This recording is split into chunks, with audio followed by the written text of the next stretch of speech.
RGR9 news కి స్వాగతం। ఈరోజు ఆదోని మండలం Kuppagal SS tank micro filter గది ఇది మైక్రో ఫిల్టర్ 2 సిస్టంలు పెట్టారు, ఏర్పాటు చేశారు। ఇవి దాదాపు చాలా సంవత్సరాలుగా పెట్టారు కానీ అలంకారప్రాయంగా ఉన్నాయి తప్ప ఈ మైక్రో ఫిల్టర్ అసలు పనిచేయడం లేదు।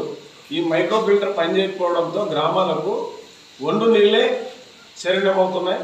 అందుకోసం ఇప్పటికైనా ప్రభుత్వం ఈ మైక్రో ఫిల్టర్ని ఖచ్చితంగా మార్చి వెంటనే మైక్రో ఫిల్టర్ ద్వారా మన కుప్పగల్ ఎస్ఎస్ ట్యాంక్ నుంచి ప్రధానంగా పెద్దతుమ్మం గ్రామానికి కూడా ఈ నీళ్లు సరఫరా అవుతున్నాయి।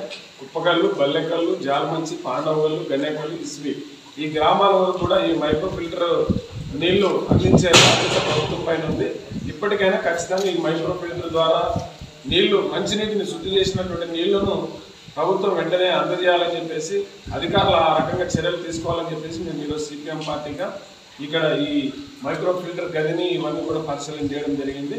కాబట్టి ప్రభుత్వం తక్షణమే ఈ మైక్రో ఫిల్టర్ ద్వారా నీళ్లు అందించాలని చెప్పేసి మేము ప్రభుత్వాన్ని డిమాండ్ చేస్తాం।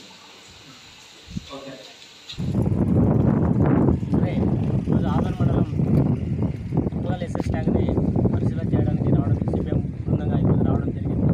ముఖ్య ఉద్దేశం ఏంటంటే తాగడానికి మంచినీళ్ళు శుద్ధి చేయలేనటువంటి నీళ్లను ఆ యొక్క గ్రామాలకు 6 గ్రామాలకి మొదలడం వల్ల ప్రజలు పూర్తిగా ఇబ్బందులు పడేటువంటి పరిస్థితి ఈరోజు ఉంది।